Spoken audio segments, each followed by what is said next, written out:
Mes frères et sœurs, le Seigneur est glorifié et il le sera toujours comme il a toujours été.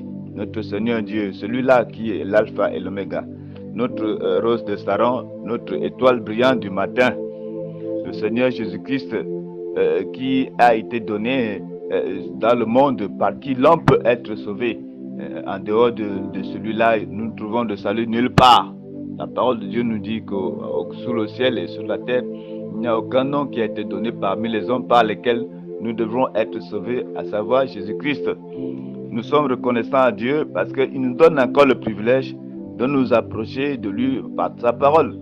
Oui, et nous avons lu actuellement les quelques versets, chapitres et tout. Nous savons que nous voyons dans la Genèse, nous voyons c'est la ruse de Jacob. Jacob doit utiliser ici une ruse pour pouvoir s'enrichir.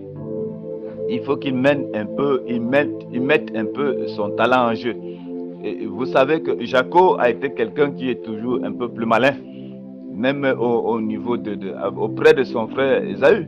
Et il lui a volé son droit d'aînesse parce qu'il voulait toujours être bien vu. Et pourtant, avant, c'était un bon paresseux. Un paresseux qui est là, à réfléchir, il ne fait rien, il ne bouge pas.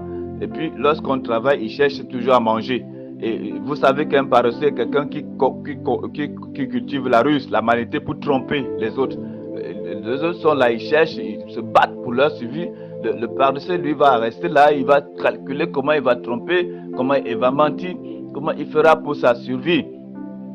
Il en va de même pour tant de personnes aujourd'hui qui, dans notre société, qui passent leur temps à faire le petit malin, à manger sur les dos des autres, à voler simplement les autres et même qui cherchent à se forger leur destin en passant au travers des uns des autres.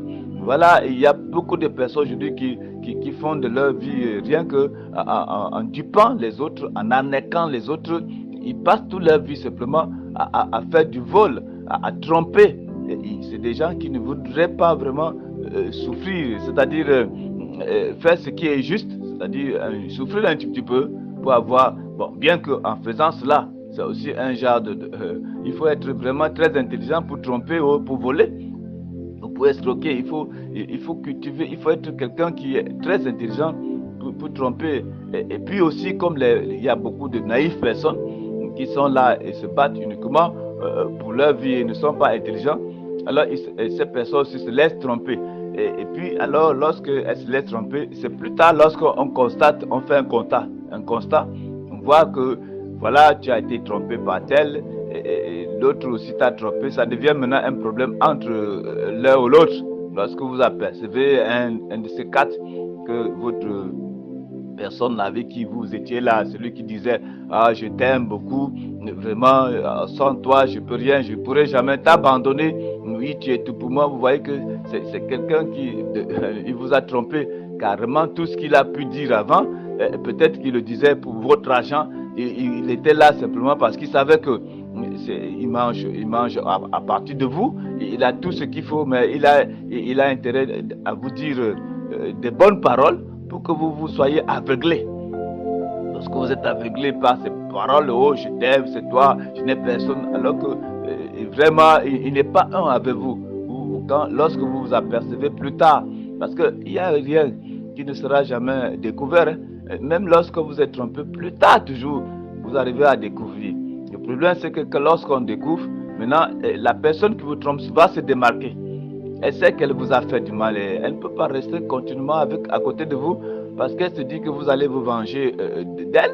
Elle-même, elle sait, elle a une culpabilité, quelque chose lui dit dans sa tête que non, il faut que je me sépare, il peut me faire du mal. Pourquoi donc tu fuis?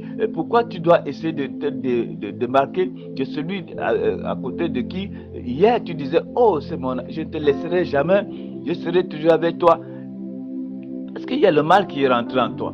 Voilà, ta conscience te dit déjà, voilà, tu as fait du mal, il faut que je m'en aille. Avant même qu'on me découvre, il faut que je parte. Voilà, maintenant la division va rentrer. Et voilà, et non seulement la division, maintenant il y aura ce qu'on appelle un esprit de guerre entre l'un et l'autre. Déjà, tu vas commencer à éviter celui dont tu as pu escroquer. Et en plus, dans ton âme, toi-même, il y a déjà un combat qui te juge ta conscience, à moins que tu n'aies plus conscience. Parce que le plus souvent, quand quelqu'un fait du mal, trop, à un moment donné, il ne sait plus le mal qu'il fait. Donc, c'est des personnes qui sont déjà entièrement foutues, des personnes qui n'ont plus aucun sentiment, qui n'ont plus la véritable nature de Dieu, la nature dont Dieu les a donnés auparavant. Je vous l'ai dit, donc, alors, des personnes qui sont comme ça, insensibles en rien, et ce genre de personnes, c'est des personnes qui sont là comme des fumiers réservés, uniquement pour le feu, parce que c'est des personnes qui n'auront aucune valeur devant l'Éternel. Donc peut-être même une certaine valeur, je ne sais pas, devant l'adversaire, l'ennemi. Je ne sais pas si même l'ennemi peut utiliser. Quand vous êtes déjà foutu, même le diable ne vous utilise pas. Il sait que bon, vous ne pouvez plus rien faire. Alors là, il vous laisse simplement, au moment d'être brûlé, il sait que, en tout cas, vous serez brûlé avec lui. Ici, nous parlons donc de Jacob, le serviteur de Dieu qui devient Israël, hein, parce que voilà, il est ici, il est chez Laban. Vous connaissez un peu l'histoire, vous allez lire un peu plus haut, il va chez Laban, et de là, il doit avoir une femme. Et avant même d'aller chez Laban, il a d'abord fui son frère Esaïe, parce qu'il sait qu'il avait trompé pour prendre son droit de naissance, et que son frère Esaïe était furieux contre lui après avoir appris sa ruse. Donc, il faut qu'il s'en aille. Et là où il va, et même comme ça, il ne va pas rester tranquille. Il va chercher tous les moyens à tromper, à séduire. Il va chercher tous les moyens à utiliser sa ruse pour s'en sortir. Parce qu'il y a beaucoup de gens dans ce monde qui ne sortent que, s'en sortent dans ce monde que par la ruse. Par la ruse du diable. Et ils vivent leur vie. Mais il y a un fond qui vous attend. Hein. Il y a une destinée qui vous attend. Et vous verrez que Jacob a tout fait ici pour pouvoir s'enrichir. Mais il va rentrer dans son village, dans son pays, chez ses parents, vers les siens. Comment il va rencontrer finalement encore là où il avait laissé le mal. Comment va-t-il faire? Il n'est pas quitté un pays, il a quitté en fuyant. Maintenant, il faut qu'il rentre, retrouver sa famille. Et il sait que là, maintenant, Esaü l'attend pour le détruire. Esaü, normalement, avait le pouvoir de le saccager, de le détruire à cause du mal qu'il lui a fait. Maintenant, comment va-t-il faire alors pour être accepté par celui-là qui l'a trompé? C'est ça le plus difficile. Quand quelqu'un vous fait du mal, et finalement, il commence à regretter, ou finalement, il trouve qu'il est déjà bien aisé, et pour revenir vers vous et vous dire, pardonne-moi, cela le dérange. Il ne sait pas quelle est votre attitude. Il se demande comment va-t-il faire. Il vous aimait peut-être, je ne sais pas si c'est le mot aimer, mais qu'est-ce qui lui est arrivé pour qu'il vous trompe en cours de route? Maintenant, il se dit, mais comment je vais faire pour revenir? Va-t-il me pardonner? Va-t-il m'accepter? Beaucoup de questions, comment je vais faire? Peut-être vous avez un ami à côté qui vous dit, va quand même le voir, va quand même lui demander pardon. Non, moi je ne peux pas. Je lui ai tellement fait du mal que vraiment moi-même j'ai honte de moi. Je ne sais pas comment je vais faire. Et pourtant, je l'ai un peu quand même aimé. Comment je peux faire? Alors, mes frères et sœurs, il y a beaucoup d'entre nous. Hein. Et vraiment, nous avons aussi été comme ça. On a péché. On était tellement éloignés de Dieu que vraiment, essayer de revenir à l'Éternel, ça paraît difficile à certains, tellement dans l'assemblée où j'étais, bon, avant même d'être consacré pasteur, homme de Dieu, tout cela, il y avait des gens qui confessaient. Il y a une dame qui aimait toujours dire, oh Seigneur, je ne sais pas comment faire mon péché comme un sac de riz. Je ne sais pas comment je fais. J'ai tellement de péchés à moi. C'est comme un sac de riz tout le temps. Et ça marquait, j'étais très jeune. Et puis ça me touchait, ça marquait. Moi, je me disais, qu'est-ce que ça veut dire avoir le péché comme un sac de riz? Alors cela veut dire qu'on ne peut pas compter les grains de riz là, dans un sac. C'était tellement nombreux. Vous voyez, je ne sais pas, elle savait qu'elle a beaucoup péché. Et puis elle était indigne, ça la dérangeait. Beaucoup de personnes aujourd'hui savent combien ils ont commis des crimes, de méchanceté. Ça leur semble difficile de venir confesser, de se repentir. Il faut le faire, hein?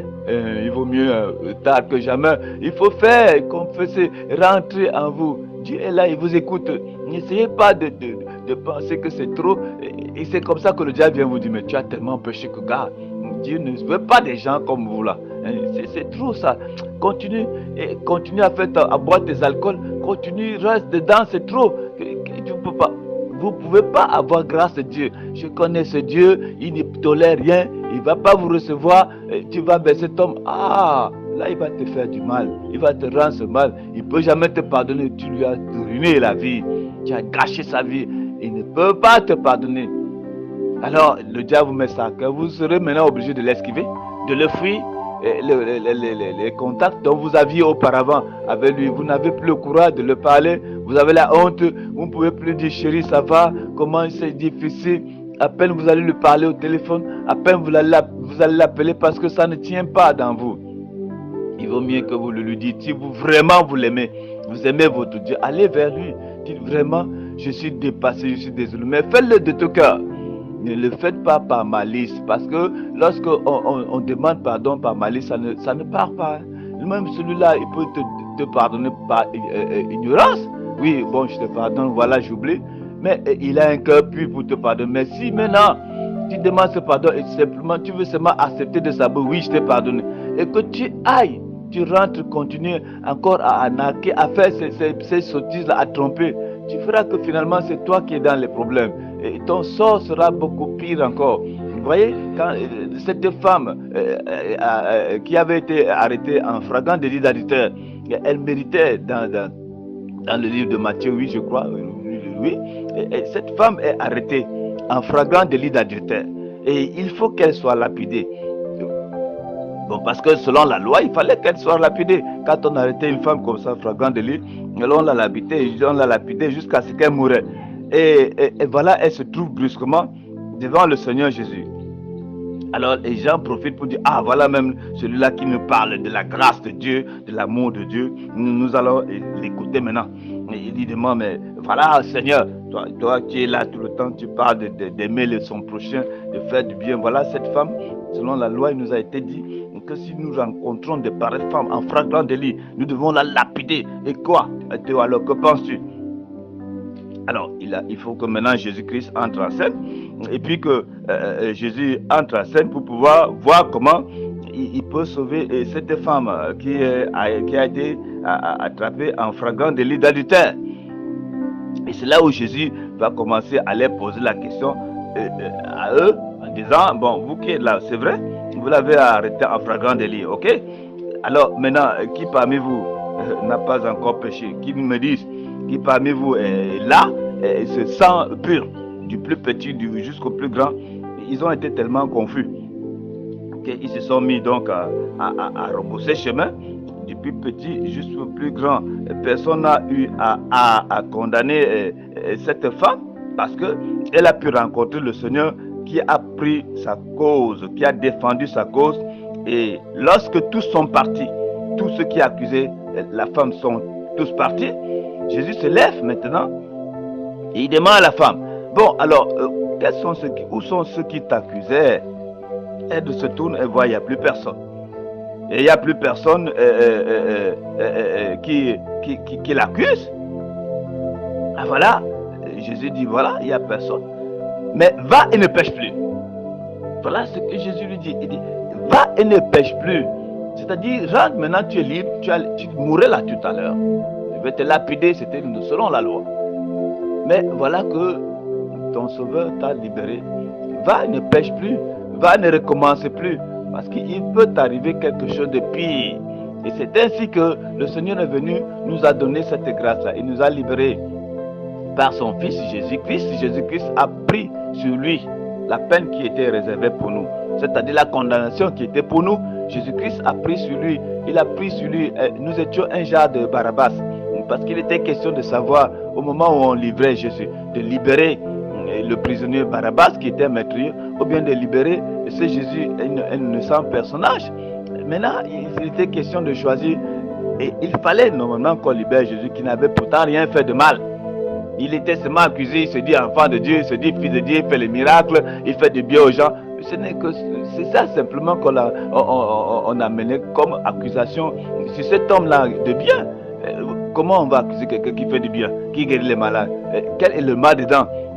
Voyez-vous, entre parenthèses, c'est pour vous dire que si vous êtes même un homme de bien, on va toujours chercher à trouver des motifs de part et d'autre pour vous mettre mal à l'aise, pour vous accuser. Et que le monde, lui, il aime beaucoup, il apprécie beaucoup ce qui est faux par rapport à ce qui est vrai. Donc, mes frères et sœurs, si parfois vous n'êtes pas accepté quelque part, simplement parce que vous menez une vie pure, glorifiez le Seigneur. Le monde ne vous acceptera pas. Jésus l'a dit. Et si le monde m'a haï, à plus forte raison pour vous, s'ils ont fait des problèmes difficulté, persécuté, le bois vert, à plus forte raison, le bois sec. Donc, il a dit, le Seigneur nous a bien rassuré qu'il est avec nous jusqu'à la fin du temps. Tel père, tel fils, ils n'ont pas accepté Jésus, ils n'ont pas accepté la vérité. Ils ne vous accepteront pas. Vous avez des complexes, pourquoi? Si vous allez quelque part, les gens ne vous le veulent pas. Ils ne vous veulent pas du bien. Pourquoi ça peut vous déranger? Ce sont des gens qui vivent dans le péché. L'homme du péché n'aime pas l'homme juste. C'est des deux personnes qui marchent. Voilà, nous venons de lire le livre de Matthieu ici. Et alors, on constate que dans le jardin, il y avait la bonne graine qui poussait. Mais quelque part, il y a l'ivraie qui pousse aussi. Pendant que les deux sont en train de pousser, on s'aperçoit que bon, ça ne tient pas quelque part. Et puis les disciples demandent, mais il faut qu'on aille déterrer cette ivraie-là. Il faut qu'on dégage, parce qu'il n'a pas sa place ici. Le Seigneur va leur répondre en disant, mais ça va, laissez croire les deux. Et voyez-vous, laissez quand même croire les deux. Je pense que si c'était dans le camp de l'ennemi, et voyant ces choses-là, il dirait, allez les détruire. Parce que l'ennemi, c'est quelqu'un qui est violent. Et si tu ne te plies pas à ses exigences, lui, il cherche seulement à te saccager. Il n'a pas besoin de te laisser vivre. Nous connaissons le destin du diable, c'est seulement dégager, faire du mal à ce que Dieu a fait. À la créature de Dieu, apporter des maladies, créer des choses qui vont apporter des problèmes dans le monde entier. Il est là, cité simplement pour la violence. Il n'est pas quelqu'un de paix. L'ennemi n'est pas quelqu'un de paix. Il n'aime pas la paix. Pour lui, il faut simplement la guerre. Et à partir de là, vous avez vu dans le monde entier aujourd'hui, les compétitions par là-bas. C'est comme ça que l'ennemi aime. Les compétitions par ici, par là, pour voir qui est fort, qui veut, qui peut, ne peut pas. Tout ça, ce sont, disons que, les astuces de l'ennemi. Bien que dans tout cela, il y a ce qui peut paraître un peu intéressant, mais toujours en dessous. L'ennemi aimerait voir comment les gens se cassent les têtes les uns que les autres. L'ennemi qui est le diable n'a pas d'amis, il n'a pas d'amis humains. Vous pouvez le servir pendant des milliers d'années, vous ne serez jamais son ami. Oui, parce qu'il n'a pas d'amis. Il n'est pas comme vous, il n'est pas fait à notre image. Nous sommes faits à l'image de Dieu et non pas à l'image du diable. Comment pouvez-vous penser que le diable peut vous donner tout et qu'il soit le vôtre? Vous vendez vos âmes au diable. Vous ne savez pas avec quoi il a été formé. Nous avons cependant peut-être quelque chose à propos de ce diable, de quoi il a été formé, mais vous ne le connaissez pas. C'est un ramassis de jeunes. Le diable dont on parle là, c'est toute une entité des choses qui existent, dont l'homme ne connaît pas. Il s'imagine, il peut avoir dans sa tête peut-être un animal avec une longue queue, je ne sais pas quoi d'autre, un crocodile. Bon, il peut imaginer son diable comme bon lui semble, mais en réalité, c'est une entité qui existe, dont il faut détruire. Et pour détruire cette identité-là, il faut savoir comment utiliser les éléments nécessaires pour saccager ses plans, le disperser. Parce que si vous n'avez pas d'éléments, vous en tant qu'être humain, vous pensez, c'est vrai, aujourd'hui, au nom de Jésus-Christ, on le repousse parce que le nom de Jésus-Christ a cette puissance, cette capacité de repousser l'ennemi. Et nous savons combien nous le repoussons et il revient toujours. Nous savons comment il rôde. Le Seigneur a toujours dit, priez beaucoup pour ne pas tenter et tomber dans les tentations parce que votre ennemi, votre adversaire, il rôde toujours, il rôde toujours. Et nous savons également qu'il a un jour où il sera définitivement comment écarté de ce monde et il est réservé pour le feu. Nous le savons. Voilà, maintenant je voudrais donc dire que Jacob, il est quelqu'un qui va utiliser sa ruse pour pouvoir aussi tromper. Et je me demande si après Laban, il rentre chez Esaü, Esaü le pardonne, parce que quand il rentre trouver Esaü, son frère, à peine de loin, comme c'est un homme très rusé, il se couvre là, il se prosterne. Mon frère, son frère vient auprès de lui, il dit non, lève-toi. Vous voyez comment il utilise la. Beaucoup de gens viennent aujourd'hui se couvrent là, comme des gens qui veulent se repentir. Vous voyez simplement la parole, vous dites voilà comment il s'est repenti, voilà comment elle a pleuré. Cette femme-là a pleuré son sort. Ouais, il faut que vraiment je sens comment elle a ressenti ça dans le cœur. Qui vous a dit toujours que tous ces pleurs-là, apparemment, c'est ça qui est le cœur. Qui vous a dit vraiment que toute cette apparence-là, cette humilité, certains même vont vous redonner 10 fois ce que ils vous ont escroqué. Si vous m'emportez même, vous m'escroquez. Si vous me trompez, vous m'escroquez. Supposons peut-être un billet de 1000 francs et que vous m'apportez désormais 10 000 pour remplacer. Ça ne remplace pas votre repentance du fond de cœur. Ça ne remplacera jamais cela. Vous avez remplacé simplement votre péché par de l'argent, par le matériel. Vous ne pouvez pas obtenir de Dieu ce pardon-là. Vous avez acheté votre pardon.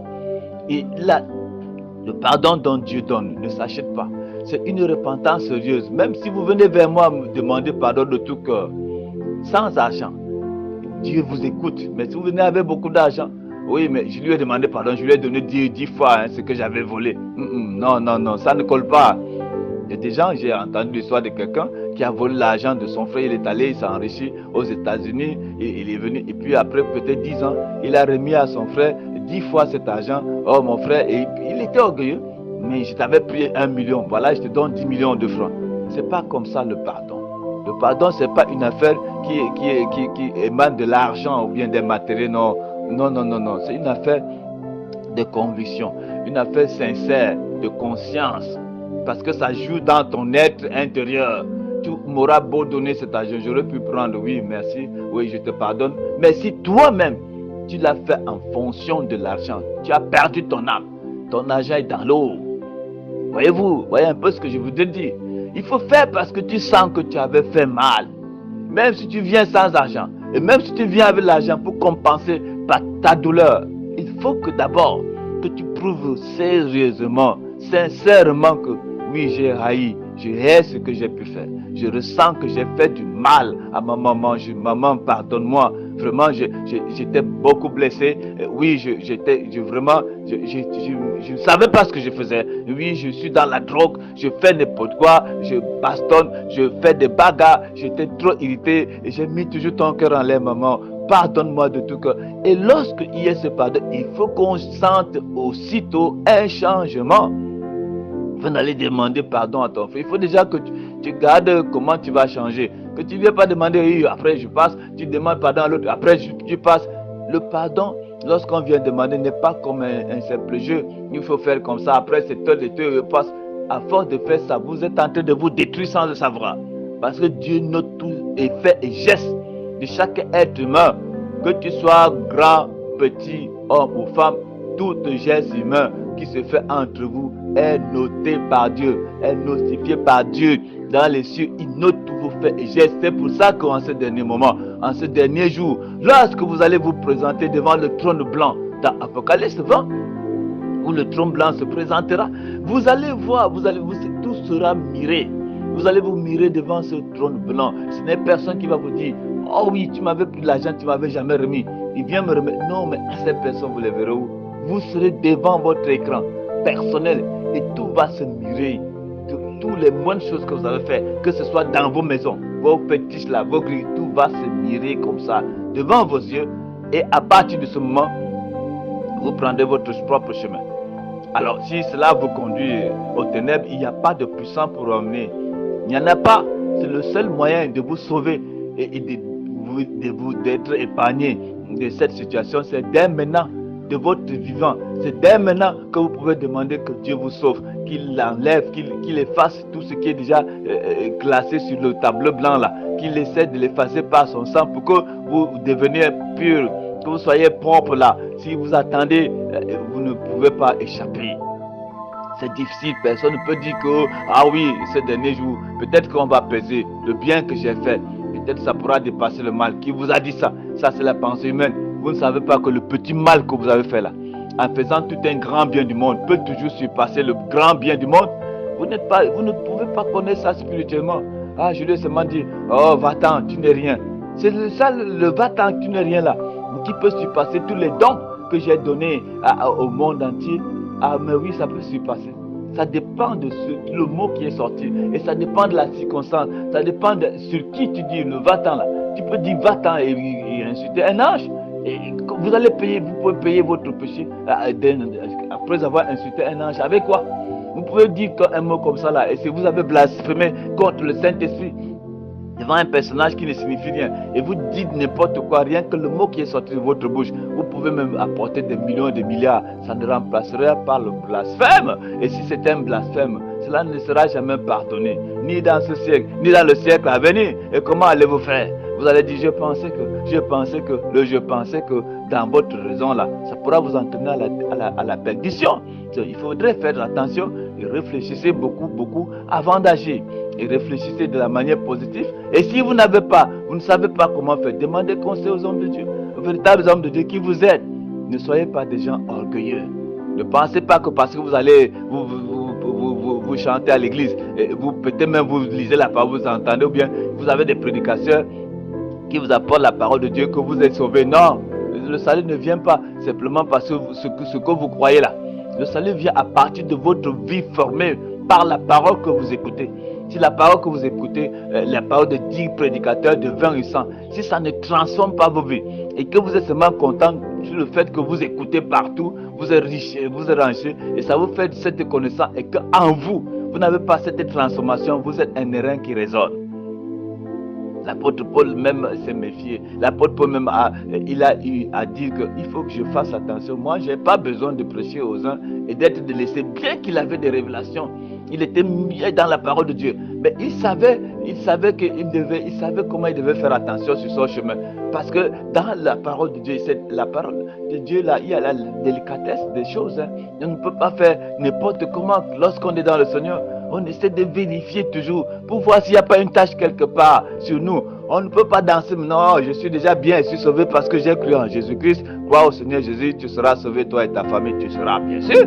Donc, il n'a pas dit là, tu seras, ça c'est le futur. Maintenant, si tu crois et qu'un coup de route, tu ne persévères pas jusqu'au bout, comme il est écrit, c'est lui qui persévérera jusqu'à la fin. C'est celui-là qui sera sauvé. Il faut voir la parole de Dieu. Il faut la concorder avec ta vie pour voir si ta vie répond.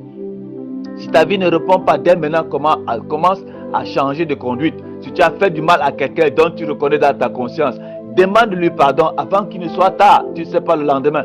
Peut-être tu n'auras même pas l'occasion de lui dire un mot pour lui demander pardon. Et ça va rester sur ta vie jusqu'à la fin de ta vie. Jusqu'au jour du dernier jugement. Tu pourras dire oui, oh Dieu, excuse-moi. Je voulais lui demander pardon, mais il avait une attitude difficile. Ah, c'est tant pis, il n'y a pas de raison là-bas. Parce que devant là, le trône blanc de Dieu, il n'y a pas que, Michael frère, pardonne-moi pas. Ça n'existe pas. Tu es devant seul. L'écran, c'est ton écran qui te dit ce que tu seras. Et à partir de ce moment, tu n'as plus personne vers qui recourir et demander de t'aider. Chacun portera sa propre peine. La parole de Dieu nous dit. Celui qui sème le vent récoltera la tempête. On ne se cache pas devant Dieu, qui que vous soyez. Faites votre mal, allez compenser avec de l'argent, donnez l'argent aux gens pour les corrompre et tout. Votre mal reste sur vous. Vous allez beau noyer votre mal en donnant l'argent, en corrompant ainsi tous les êtres humains, mais votre mal c'est sur vous seul. C'est vous qui allez, vous aurez dépensé pour rien. Les autres peuvent manger votre argent dans la corruption, mais votre mal reste toujours sur vous, mon frère. Ça reste sur toi, ma soeur. Donc il faudrait faire attention, n'essayons pas de pouvoir philosopher la parole de Dieu. La parole de Dieu est claire. Ici, Jacob est celui-là qui doit essayer de jouer le petit malin. Nous savons comment il fait tout pour mettre les tâches sur les chefs pour que cela lui revienne. Lorsque Laban viendra, il verra comment il y a les tâches, il sait que ce n'est pas ses brebis et il saura que ses brebis, c'est les noirs ou c'est les blancs, les choses pures. Jacob a su comment aller, et je ne sais pas comment ils ont fait, et couper les brins de mandier et puis faire des choses blanches. Et lorsqu'il met sur les chèvres et que ces chèvres vont en chaleur, maintenant en donnant les bébés, il y a les bébés qui tombent avec les taches. Alors Laban, c'est que ça ne lui appartient pas. Jacob l'avait déjà dit, lorsque tu verrais les noirs blancs, c'est pour toi. Lorsque tu verrais ceux qui sont achetés, c'est pour moi. Ok. Alors Jacob va par derrière faire sa ruse. Imaginez-vous ce que le diable est en train de faire aujourd'hui dans la vie des enfants de Dieu. Savez-vous que dans cette ruse-là, il va mettre les tâches. Il met les tâches sur vous, les tâches religieuses, les tâches dénominationnelles, toute espèce de tâches. Oui, c'est le cœur qui compte. Et puis vous êtes là avec les tâches. Et vous accouchez quoi? Lorsque le fruit est manifeste, il est manifeste avec les tâches. Et maintenant, le diable est en train de grossir, de grandir, de s'enrichir de la mauvaise manière. Il progresse la religion. Les religions bougent beaucoup parce que dans la religion, maintenant, il y a la mondanité. On vient à l'église, on dit l'église, ah Dieu, avant l'église catholique même, on ne pouvait pas entrer là-bas n'importe comment. Mais il y a les petites églises là qui viennent maintenant, on va là sexy, bien habillé, tout cela.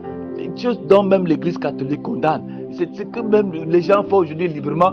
Et avant même, pour que même un marabout, lui, là, entre comme ça, dans l'église, il avait peur. Il savait que ça, c'est l'affaire de Dieu. Mais aujourd'hui, les marabouts même sont dans les églises, soi-disant réveillés là. les églises pentecôtistes, c'est là où on fait toute espèce de sorcellerie. C'est là où on vous fait croire que oui, si vous avalez cette eau là, elle est bénie. Vous avez le ciel, on vous fait croire des choses, des bidons, des choses. Vous avez un bonbon, vous sucez le Saint-Esprit dedans, une pomme de France. On chasse les démons, mais avec le balai, tout ce que les sorciers font, on les utilise dans cette communauté-là. C'est des tâches que l'on met dans la parole de Dieu. Toutes ces tâches-là, et ça fait progresser. Hein. Vous verrez combien les gens aiment ce genre de choses et viennent beaucoup dans l'église. Et on va dire, voilà, Dieu est en train de faire des miracles. Et Dieu appelle et il va avoir des miracles dans ces différentes églises. Non, il va les avoir, il va avoir. Ne dis pas qu'il n'y en aura pas. Parce que pour les miracles de Dieu, les guérisons, Dieu est bon. Il laisse que les guérisons soient partout. Oui, il ne peut pas empêcher. Parce que oui, tu es déjà, je ne te laisse pas, je t'empêche d'être guéri. Non, non. Dieu est un Dieu d'amour. Tous ceux qui font comme ça avec conviction, en appelant Dieu, même sans savoir ce Dieu-là, ils peuvent être guéris. Je connais même des païens qui ont été guéris. Oh Dieu, sauve-moi. Moi-même, lorsque je n'avais pas cru en Dieu, j'étais très souvent, des fois, je disais, oh mon Dieu, où tu es, sauve-moi. Il me sauvait. Voyez-vous, je prends ce témoignage. Il me faisait grâce, mais je ne le connaissais pas. Il pouvait être content en disant, j'ai des rêves. Hein. Dieu avec moi. Pourtant, j'étais un païen. Hein? J'allais même dans l'église catholique, j'étais comme elle, faisait ma vie.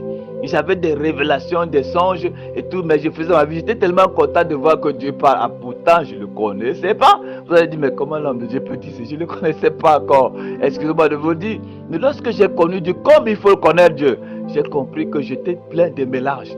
Je vivais comme tout autre animal sur la face de la terre, toute autre personne, mais j'avais ma méthode. J'ai été tacheté. Et les brebis de Jacob étaient là au milieu des brebis de là-bas. Il y avait différents, il y avait des brebis noires, tout noires. Il y avait des brebis blanches, tout blanches. Il y avait les tachetés, mais c'était tout brebis. Hein. L'homme de la religion, il marche, il dit Dieu avec moi, et il fait sa queue. Même s'il est tacheté, il n'y a pas de problème. Il a toutes les tâches du monde. Il a même bientôt, il aura même cette marque de la bête sur lui, il va se faire religieux. Croyez-vous que ceux qui auront la marque de la bête ne vont pas aller à la religion? Ils iront bien. C'est la plupart même d'entre eux, ce seront des bons religieux, des bons croyants. Et pourtant, c'est les gens de la marque de la bête. Et l'homme aussi du Seigneur sera là. L'homme de Dieu, la fille de Dieu sera là aussi pure. Elle dira, je suis de Dieu. Et voilà, maintenant, l'autre dit, vous pensez que vous êtes plus pur que qui? Nous aussi, on va à l'église, on va à l'église. Parce que ces gens qui disent, nous aussi, on va, ne peuvent pas connaître la différence entre Dieu pur et celui qui est Dieu religion est acheté. Et c'est quand vous entrez vraiment dans la conviction de Dieu, c'est-à-dire vous êtes vraiment converti, que vous pouvez avoir les yeux ouverts. Si vous ne pouvez pas, vous pouvez pas avoir les yeux ouverts lorsque vous n'êtes pas converti. Jésus, même sur la face de la terre, on le confondait. On le prenait pour un précipitateur, celui qui peut faire sortir, apparaître les pains. Les gens, on le confondait. On confondait tout. Et puis là, maintenant, qu'est-ce qui se passe? On pouvait toujours confondre, jusqu'à présent, on va vous confondre. Et si vous faites peut-être un miracle, vous apportez peut-être ce qui est juste, les gens vous imitent. Ils veulent faire aussi le genre de justice. Donc, pourquoi on se dit que ce que tel fait, l'autre fait. Mais vous êtes dans différentes bases. Ce que vous faites de bien aux gens et qu'on limite, ce n'est pas la même chose.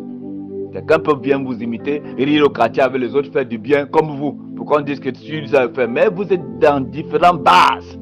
C'est ça qu'il faut connaître. Nous avons ici là, l'ivraie et le bon grain. Les deux sont dans la même plantation, mais différentes bases. C'est clair, non? Il faudrait voir ça. L'ivraie, le bon grain a été bien travaillé, ça va produire du fruit, mais l'ivraie sort à côté de la bonne terre. Et les deux grandissent dans la même terre, mais ils font peut-être l'apparence de la même manière, mais ont des bases différentes. Lorsque nous allons dans Actes chapitre 5, verset 13, la Bible nous enseigne qu'ils étaient tous ensemble dans le même endroit. Et personne n'osait se joindre à eux. Oui, mais parce que ceux qui pouvaient, les religieux ne peuvent pas se joindre à vous. Ils ne peuvent jamais vous accepter dans la vérité. Ils ne peuvent jamais accepter que vous restez avec vous. Ils vont essayer de faire le faux parti. Ils vont essayer de rire comme vous, mais c'est des hypocrites cachés. Un hypocrite ne peut pas vraiment t'aimer. Apparemment, il peut rire avec toi. Oh, bonjour, ma soeur, mon frère et tout. Mais il est hypocrite. Mais toujours, il va te haïr dans son fond intérieur. Il va toujours chercher à te piéger. Pourquoi? Parce qu'il est du malin. Et pourtant, il est dans la même communauté que toi. Vous croyez de la même manière. Il vient là et guette. Le diable a toujours été comme ça à côté des enfants de Dieu. Il n'est pas loin de vous. Il vous surveille. Et il finit par connaître qui est le vrai croyant lorsqu'il est dans votre milieu et qui est celui qui fait la religion. Et c'est alors que dans le vrai croyant, il va venir le combattre, il va susciter toutes ces choses. Et celui qui fait le semblant de la religion, il sera beaucoup son ami. Parce qu'il dira que vraiment celui-là c'est ma personne. Si moi je me détruis, je serai avec lui, hein, je ne mourrai pas seul. Dans Apocalypse 21, verset 27, il n'entrera pas dans la maison de Dieu quelqu'un de souillé, de tacheté. C'est-à-dire que quelqu'un qui a une certaine autre, qui vient par un autre fondement, il n'y entrera pas. Les gens comme ça, là, qui font, regarde, ils vont beau chanter, faire tout. Le ciel n'est pas eux, parce que normalement, les gens disaient auparavant, nous croyons en Dieu, n'importe comment, la loi de Moïse est là, les juifs sont là, l'Israël est là, on le respecte. C'était déjà un barbarisme total. On ne savait plus quoi. Jusqu'à ce que le Fils de Dieu descende pour montrer où est le vrai chemin pour entrer au ciel. Jésus est venu montrer le vrai chemin. On a beau chercher le chemin dans les traditions religieuses. Il n'était pas. Il n'y avait pas le chemin là-bas. On a cherché le chemin dans les traditions humaines. Il n'y a pas de chemin là-bas. On a essayé de fouiller de gauche à droite dans la philosophie. Il n'y avait pas de chemin là-bas.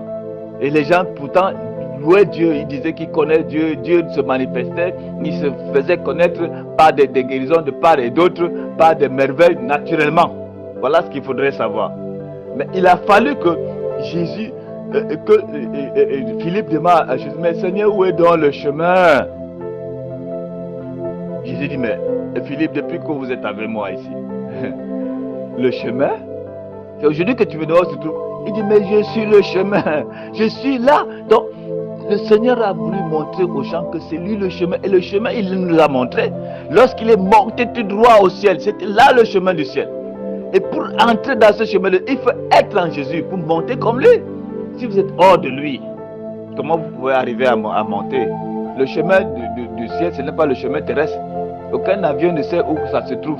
Aucun avion ne peut vous amener à bord. Lui, c'est dans Jésus-Christ qui est notre grand avion là. Si vous êtes en lui, vous pouvez entrer directement dans le ciel. Ben, c'est lui qui est le chemin.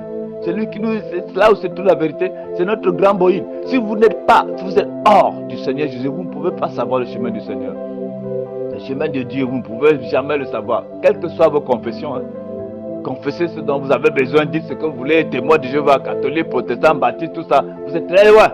Le chemin du Seigneur. Lorsque vous n'êtes pas né de nouveau, vous n'êtes pas né en lui, vous ne pouvez pas connaître le chemin. C'est ce que Jésus disait à Nicodème. Il faut que tu sois né de nouveau. Soyez né de nouveau. La nouvelle naissance, lorsque vous êtes vraiment né de nouveau, on ne peut plus jamais et jamais trouver en vous des choses reprochables. On ne peut plus trouver la ruse de Dieu, la ruse en vous. On ne peut pas trouver la méchanceté, ni l'escroquerie, ni la tromperie. Ça n'existera plus. Parce que maintenant, vous êtes nés dans le ciel. Vous êtes des enfants du ciel, nés de nouveau. Cela veut dire que sur cette terre, si tu es né de nouveau, tu es déjà né pour le royaume céleste. Et désormais, Christ est le premier-né d'entre les morts. Et voilà, nous sommes tous ses frères. Et c'est comme ça que dans le Seigneur, dans le ciel, il n'y aura personne de souillé. Le soi-disant. Et quand nous revenons dans Matthieu 22, lorsque nous rentrons dans Matthieu 22 à 11 à 13, et voilà, le ciel est plein. Le ciel est plein, c'est parce qu'il y a eu des convives, il y a les invités qui viennent là de part et d'autre. Et maintenant, ils s'assiedent pour festoyer. Et il faut maintenant qu'on festoie, qu'on se réjouisse. Et dans le ciel, il faut d'abord que le maître des noces se lève et qu'il regarde. Il va regarder, il verra quelqu'un qui est assis là aussi, au milieu des enfants de Dieu. Là, mais il fait attention, il voit que celui-là n'a pas un habit réservé à ceux qui est un habit de noces. Il dit, mais mon ami, pas où es-tu entré? Si tu n'as pas d'habit de noces, celui-là a la bouche fermée, il dit, bon, mettez-le dehors. Parce que le Seigneur, toute vérité sera toujours, que ce soit le mensonge, quoi que ce soit, tout sera découvert un jour, on saura toujours la vérité. Vous ne pouvez pas vous cacher. Devant Dieu, on ne se cache pas. C'est ce que vous ne devez pas ignorer. On ne se cache pas. Donc, quand tu travailles ta vie avec crainte et tremblement, Dieu note. Il connaît qui est vraiment pur pour lui. Et c'est pour ça que quand les fleurs viennent là, il sait qui ça va toucher, qui ça ne doit pas toucher. Mais lorsque tu es pur, saint, avec Dieu, mais la maladie ne peut pas toucher Dieu. C'est Dieu qui ordonne. C'est Dieu qui dégage. C'est Dieu qui... C'est même la mort. C'est Dieu qui dégage la mort. Donc, en étant dans le Seigneur, vous êtes exempt de tout ce qui est malheur. Tout ce qui est malheur émane également de la ruse du monde. Et les gens du monde, avec leur ruse, se trouvent toujours une chute, une occasion de chute, trouvent toujours une déception et vivent dans la confusion. Parce que l'église, même les comités religieux de la région, cela veut dire la confusion. La confusion, pourquoi? Parce que c'est dedans qu'on trouve tout ce qu'il ne fallait pas trouver. Par contre, la parole de Dieu, elle est unique. N'essayez même pas de dire que dans la Bible dit ceci, dans la Bible, n'essayez pas de comprendre. Dieu n'a pas été quelqu'un qui a laissé que la Sainte Bible s'écrive, même s'il y a les apocryphes qui ont été enlevés dans d'autres livres, il n'y a pas la Bible là, les gens vont me dire, c'est petit, il y a d'autres livres, laissez ce qu'il y a déjà là. Est-ce que ce que nous avons déjà, les Saintes Écritures là, nous les avons déjà tous mis en pratique pour pouvoir essayer de contourner et chercher à avoir d'autres livres, les livres de Hénoch, de Moïse, tout cela, ce sont des inutilités. Rien que changer de vie là, est-ce que tu l'as déjà bien fait pour commencer à amener certaines connaissances? Ça, c'est la question que chacun peut se poser. Donc, il est important, mon frère, mon soeur, de savoir sur quel fondement tu as été et de savoir si tu es vraiment en Christ. Il faut que tu sois sûr que tu l'es. Ne dis pas que je suis en Christ parce que je confesse Jésus-Christ. Même le diable confesse et il tremble. Tu n'es pas en Jésus-Christ parce que tu tapes les mains au nom de Jésus-Christ, tu chasses les démons au nom de Jésus-Christ. Je te rassure que Matthieu 7 et 22 le dit, 21, 22, que beaucoup viendront dire en ce jour, nous avons chassé les démons en ton nom. Jésus leur dira, mais vous êtes les ouvriers d'iniquité. Je ne vous connais pas. L'iniquité se trouve partout. Oh, est-ce que j'ai fait l'adultère, j'ai menti, j'ai volé? C'est pas ça dont vous pouvez penser. Ça, il y a beaucoup de gens qui s'abstiennent, beaucoup de communautés ne le font pas. Beaucoup de gens de beaucoup de philosophies s'abstiennent de toutes ces choses. Ils pensent qu'ils sont saints, ils sont Dieu. Mais je vous assure qu'ils peuvent bien s'abstenir. C'est pour leur bien-être. Ne vole pas, ne commets pas d'adultère. C'est pour ton bien. Et puis Dieu a placé les magistrats, là, les autorités pour punir les malfaiteurs. Maintenant on le fait parce qu'on a peur. Si on me voit en flagrant délit d'adultère, oh ce serait une honte. C'est vrai, c'est la conscience, c'est bon. Et ça peut t'empêcher de faire ce qui est mauvais. Si je vole, on met la main sur moi. C'est une honte. Si je suis. Et maintenant, alors, et ce que vous faites en cachette, qui n'est pas encore vu, déclaré, comment allez-vous faire? Il y a par exemple même des serviteurs, les soi-disant révélés aujourd'hui, qui sont encore dans les ténèbres, qui font encore des choses anormales, des choses animales, et cachées, et viennent prêcher aux gens, qui font encore des fétiches, qui touchent toute espèce de mauvaises choses, et ils sont achetés, quand ils prêchent là, on les prend pour des anges, alors qu'ils sont dans les ténèbres. Vous faites ça maintenant, peut-être vous égarez des milliers d'âmes, et vous-même, votre âme sera où? Croyez-vous que vous allez échapper en disant, Seigneur, nous avons amené beaucoup d'âmes à toi? Ces serviteurs qui font ce jour, vous trompez. Il vaut mieux que tu sois un serviteur pur, même si tu as 2 personnes qui t'écoutent. Même si tu vas marcher avec au moins 7 personnes. Tu dis que Dieu soit loué. L'important, c'est qu'avec ces personnes, vous entrez au ciel. Que tu leur aies appris le véritable chemin. Ça, c'est l'intérêt des apôtres. Quand le Seigneur dit allez faire des disciples des nations, allez prêcher l'évangile, c'était pour que ces apôtres, que ces disciples viennent faire de nous des véritables disciples, qui nous apprennent vraiment le véritable fondement et qui nous instruisent dans cela. C'est ce que l'apôtre Paul a fait. Il a dit j'ai bien mis construit, j'ai mis mon fondement. Celui qui veut construire dessus, qu'il fasse attention. Paul nous rappelle ça. Paul qui est venu un peu après les apôtres avaient déjà mis le fondement et ils sont là. Paul est rentré sur le fondement des apôtres. Il est rentré sur les prophètes. Il étant lui-même prophète. Mon frère et ma soeur. Alors c'est à nous de comprendre et de savoir ce que nous devons faire, ce que nous voulons vraiment dans Dieu. Parfois on se sent de pourquoi vous ne pouvez pas vous humilier pour obtenir la grâce de Dieu. Un d'eux, on confesse déjà à Jésus. J'ai vu quelqu'un qui dit, bon, moi je crois déjà en Dieu. Parce qu'à peine, donc, il essaie d'anéantir son frère qui a cru depuis plus de 10 ans. Il veut faire savoir à ce frère-là que lui aussi croit en Dieu, donc ils sont déjà égaux. Celui-là, un peu plus rien lui dit, voilà ce qu'il lui fallait. Qui vous a dit que c'est comme ça? À croire en Dieu, ce n'est pas un genre de concurrence. Chacun croit en Dieu pour sauver sa vie. Et pour chercher à sauver ta vie, cherche à la sauver dans la bonne manière, la bonne route. Parce que l'âge et le chemin, beaucoup empruntent ce chemin-là. C'est parce que c'est le chemin qui mène à la vie. C'est la parole de Dieu qui nous enseigne. Tout le temps, nous la lisons. Il est important de réfléchir, de voir ce que nous voulons vraiment. Et la Bible nous enseigne. Si vous avez quelqu'un qui prête la vérité, continuez à persévérer avec ce personnage-là. C'est votre frère, vous allez hériter le ciel avec. Mais s'il ne prêche que là les illusions, pourquoi voulez-vous toujours l'écouter? Il est trompé, il est égaré. À force de vouloir vous collaborer avec ce personnage, vous aurez des tâches, vous serez tachetés. Alors les tâches, aucune tâche n'entre dans le ciel. Rien de ride, rien de... Nous avons vu ça toujours. Mon frère et ma soeur, que le Seigneur nous assiste et qui nous aide vraiment à mieux comprendre qui nous aide aussi, Seigneur, qui nous aide, pardon, à pouvoir nous débarrasser de ces tâches lorsque nous avons déjà entendu la parole de Dieu et que cela nous touche. Réagissons. Ne restons pas enfermés ou bien n'allons pas réagir ailleurs. Ne soyons pas des hypocrites. Si cette parole vous a touché, il faut le dire. Homme de Dieu, vraiment on est touché. Comment allons-nous faire? Quand le Seigneur vous aide, ne courez pas pour aller demander des questions à ces personnes tachetées qui ne vont pas vous donner les bonnes réponses. Si vous courez, vous allez vers ceux des autres religieux, ils sont là des milliers de personnes. Ils vont vous donner les réponses. Mais les réponses sont tachetées. Parce qu'eux-mêmes, ils sont tachetés. Et avec tous ces tachetés-là, ces taches-là, ils ne peuvent pas entrer dans le royaume de Dieu. Et les tachetés ont été conçus par quoi? Par la ruse du diable. Quand Dieu conçut son enfant, il n'y a pas de tache en lui. Il le fait pur. Il dit, vous êtes pur à cause de la parole dont vous avez entendu. Soyez purs, vous êtes purs déjà. À partir de cette parole, il n'y a pas de tache. Tous ceux qui essaient de vouloir mettre la tâche là, c'est des gens qui veulent ajouter toujours. Et on ajoute toujours. Le diable vient, il ajoute. Et le Seigneur fait quelque chose de bon, il ajoute quelque chose dans le jardin. Il ajoute le levain dans le jardin. Il vient, il dit à Ève, est-ce que Dieu vous a dit ceci? Ève dit, c'est vrai, Dieu nous a défendu. Il ajoute sa part. Non, il sera toujours, il vient ajouter ce qui est négatif. Pour vous déclasser, pour vous détruire, vous empêcher de voir la lumière, vous empêcher d'avoir ce qu'il a pu perdre. Il est jaloux. Il ne voudrait pas que vous héritez de ce qu'il devait hériter. Il s'est montré orgueilleux auparavant.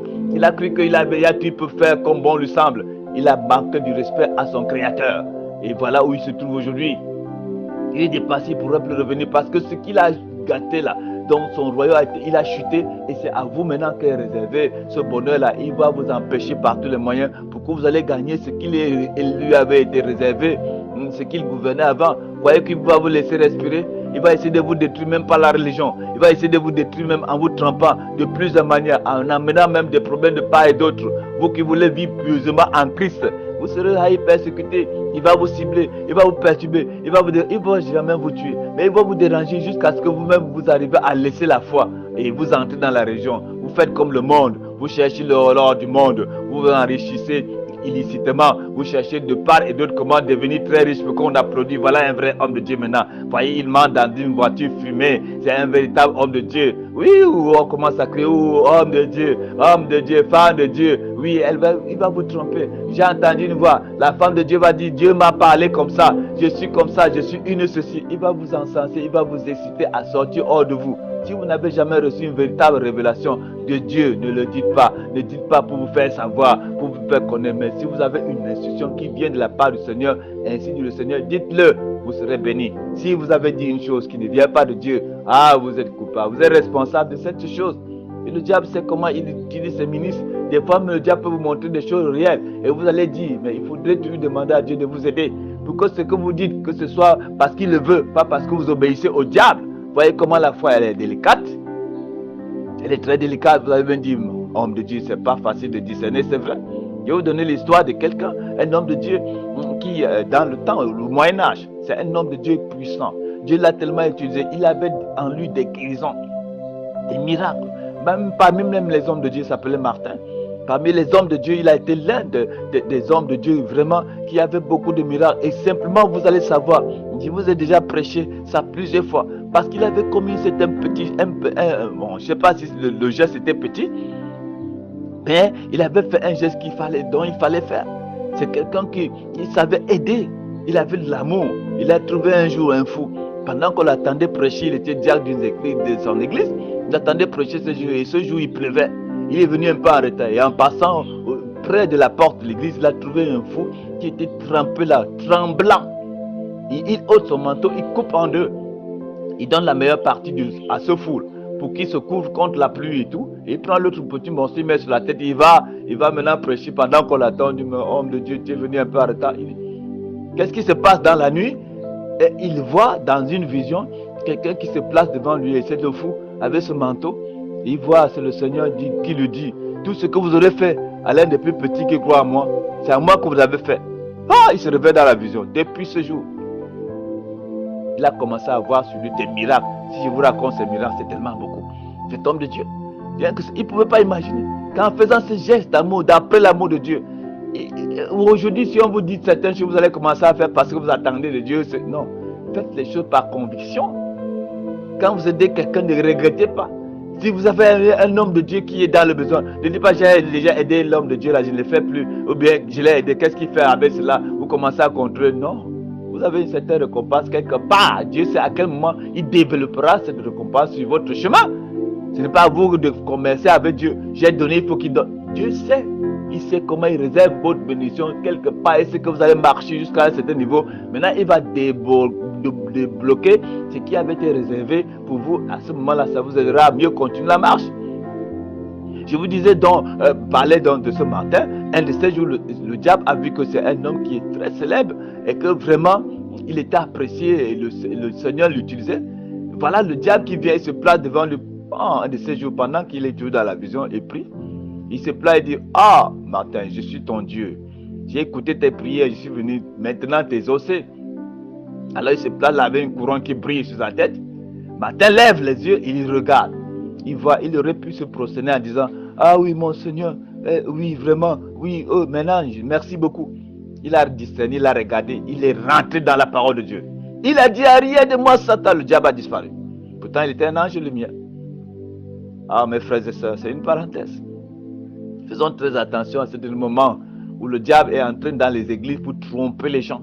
Le diable est dans les pasteurs, ou bien vous les appelez bons pasteurs. Excusez-moi, qu'il ne m'en soit pas ainsi, que cela ne m'arrive pas, que je ne sois pas corrompu parce que je veux de l'argent ou bien parce que je veux le monde. Non, le Seigneur pourvoira toujours à mes besoins, à ceux de ma famille. Quel que soit, nous prêchons même en babouche et tout, le Seigneur est vivant. Tu ne laisserais pas tromper parce que lorsque tu es averti, pourquoi te laisser encore tromper? Beaucoup sont ceux qui sont déjà avertis. L'apôtre Paul nous a avertis, n'aimez pas le monde. L'apôtre Jean nous a avertis, les enfants, n'aimez pas le monde, ni ce qui est dans le monde. Les avertissements tous les jours. Pourquoi nous laisser encore être trompés? Si nous restons fermes dans tous ces avertissements de Dieu, Dieu sera avec nous. Il nous soutiendra dans les mauvais comme dans les bons jours. Mon frère, ma soeur, que le Seigneur bénisse cette parole qui vient en ce moment et que le Seigneur nous encourage d'aller de l'avant parce qu'il a dit dans sa parole dans Matthieu 28, je suis avec vous jusqu'à la fin des temps. Que Dieu nous bénisse. Shalom.